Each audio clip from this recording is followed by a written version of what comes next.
E aí, galera, beleza? Eu sou o Bruno Lima e hoje vim aqui te ajudar a desvendar os mistérios da matemática.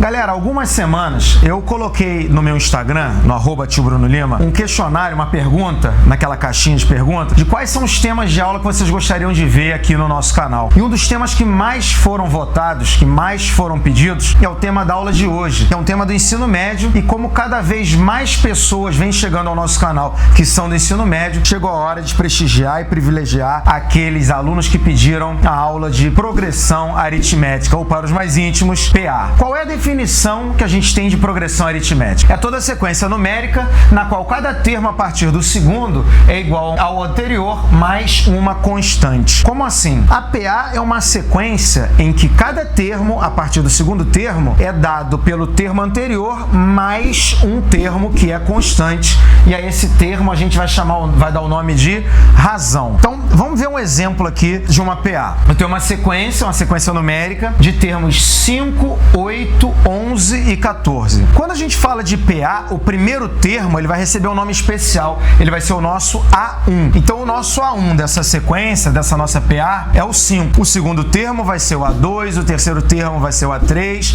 e o enésimo termo vai ser a N, A índice N. Então o nosso A2 aqui vai ser 8. Como é que eu faço para calcular a razão de uma PA? Para calcular a razão de uma PA, você pode pegar qualquer termo a partir do segundo e subtrair o anterior. Então, para eu achar a razão, eu pego a N menos a N menos 1. Ou, no nosso caso aqui, eu vou pegar para achar a razão o A2, que é 8, menos o A1, que é 5. Portanto, a gente tem aqui uma PA de razão 3. Tranquilo até aqui? E agora a gente vai falar sobre a forma de classificar uma PA. Se a razão da PA é maior que zero, ou seja, se os termos estão crescendo, né, se os números estão crescendo nessa nossa PA, a gente diz que a PA é uma PA crescente. Já se a gente tem uma razão igual a zero, ou seja, os termos permanecem iguais, a gente diz que essa PA é uma PA constante. E se a razão for menor do que zero, ou seja,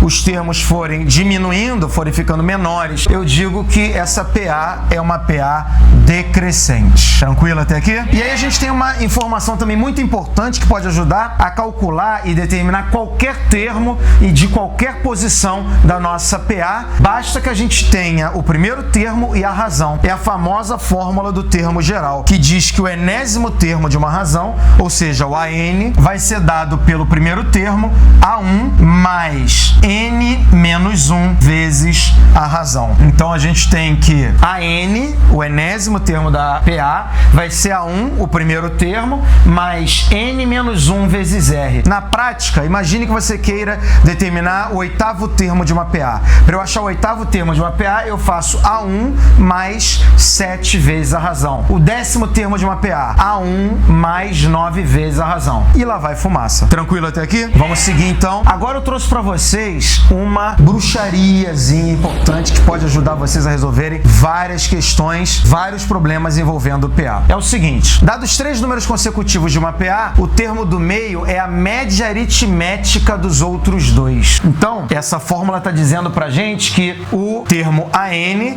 vai ser dado pelo termo AN menos 1 mais o termo AN mais 1 sobre 2. Brunão, não entendi nada. Calma, eu vou te dar um exemplo que vai ficar mais claro para você. Imagine que eu tenho uma PA de termos 3, X e 13. Usando essa bruxariazinha que eu acabei de te mostrar, para eu achar esse termo do meio, basta fazer a média aritmética dos termos que estão ao redor desse termo que a gente quer descobrir. Claro que não é por acaso que o nome da progressão é aritmética, já que a gente está falando sobre uma média aritmética. Então você vai pegar esses dois termos, vai somar 3 mais 13, 16, que divididos por 2 vai dar 8. Ou seja, o termo que está faltando aqui na nossa PA é 8. Parece bruxaria, mas é matemática.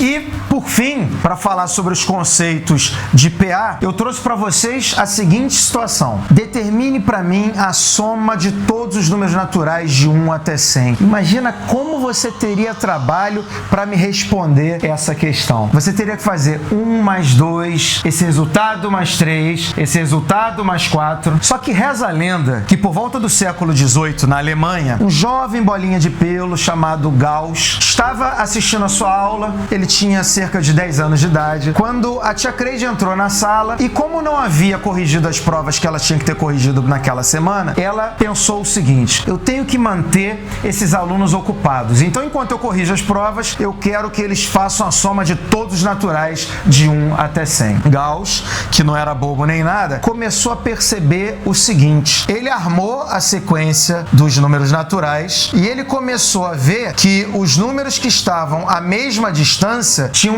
a mesma soma. Ele pegou o 1, somou com 100 e achou 101. Ele somou o 2 com 99 e achou 101. Ele somou o 3 com 98 e achou 101. Ou seja, ele percebeu que havia 50 pares que davam 101. Então, antes mesmo da tia Creide terminar de corrigir a primeira prova, o Gauss disse que a resposta para esse desafio era 5.050. Tia Creide ficou de queixo caído e esse cara mudou para sempre a história da matemática, vindo a se tornar um dos maiores matemáticos até hoje conhecidos. Essa fórmula aqui, que a gente chama de soma de Gauss, ela pode ser escrita de maneira mais elegante como A1 mais AN vezes N sobre 2. Ou seja, aplicando a fórmula da soma de N termos de uma PA, no caso de Gauss, o que a gente teria? Quem é o A1? 1. Quem é o AN? O enésimo termo, o último no caso. 100. 1 mais 100, 101. Que foi o detalhe que o Gauss observou. Vezes N dividido por 2. N, número de termos. 100 dividido por 2, 50. Ahá! 50 vezes 101, 5.050. E aí está a fórmula da soma dos termos, uma fórmula que vai ajudar muito você para resolver várias questões de PA. Tranquilo até aqui?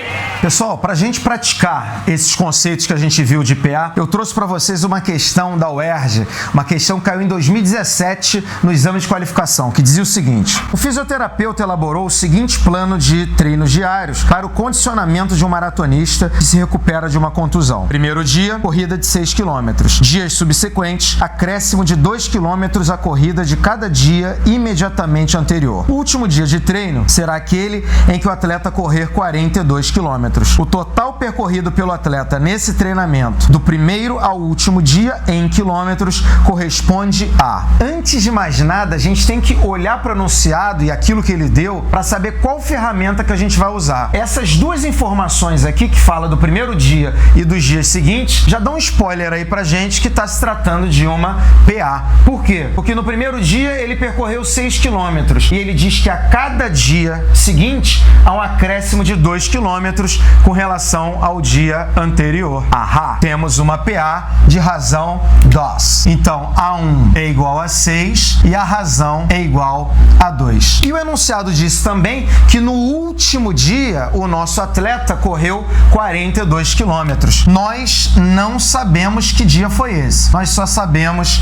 que ele correu 42 quilômetros. Mas, Brunão, como é que eu faço para descobrir em que dia isso aconteceu? Excelente pergunta, meu nobre. Você tem dois caminhos. Um caminho é o caminho mais demorado, é o caminho do braço, que é você ir somando 2, 6 mais 2, 8 mais 2. Só que a gente não pode perder esse tempo, que a concorrência tá voando, já tá lá no final da prova, enquanto a gente está terminando essa questão. O interessante é a gente usar a fórmula do termo geral, que eu mostrei para você no início da nossa aula de PA. A fórmula do termo geral diz que AN é igual a A1 mais N menos 1 vezes a razão. Dessa forma, a gente vai descobrir quem é o nosso N, que é o que a gente quer, ou seja, em que dia o treino terminou. Então, no lugar de AN entra 42. 42 é igual a 1, que é 6, mais N menos 1 vezes a razão, que é 2. O que eu vou fazer? Eu vou pegar esse 6, passar para cá subtraindo. Eu tenho 42 menos 6 é igual a N menos 1 vezes 2. 42 menos 6, 36. 36 é n menos 1 vezes 2. Esse 2 está multiplicando, passa para cá dividindo. Então, 36 divididos por 2 é n menos 1. 36 dividido por 2 dá 18. Então, nós temos que 18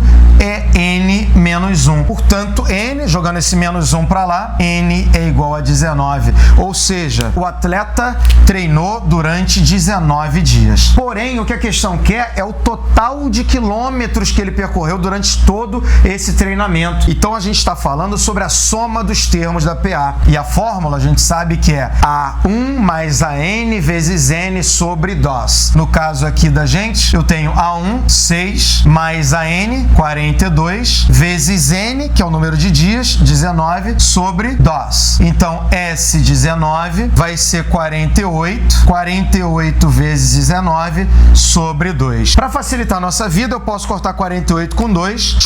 Aqui vai dar 24 e aqui vai dar 1. E aí só falta pra gente, já estamos na cara do gol, multiplicar 24 vezes 19. 4 vezes 9, 36 vai 3. 9 vezes 2, 18. 18 com 3, 21. 1 vezes 4, 4. 1 vezes 2, 2. 6, 5, 4. Ou seja, a soma dos 19 dias é 456. Tem essa opção? Sim, letra C de Saci. Mete um xão aí, meu nobre. E aí, galera, tranquilo essa questão? Percebeu que conhecendo bem os conceitos de PA, a questão deixa de ser um bicho de 7 cabeças e se torna uma questão até tranquila pra gente? É muito importante que você tenha entendido essa videoaula de hoje. Se você entendeu, se você curtiu, já deixa o seu joinha, já espalha esse vídeo pra geral. Se você tá chegando hoje, se inscreve e ativa o sininho para continuar recebendo as notificações dos próximos vídeos, porque vem muito mais coisa por aí. Obrigado pela audiência e valeu!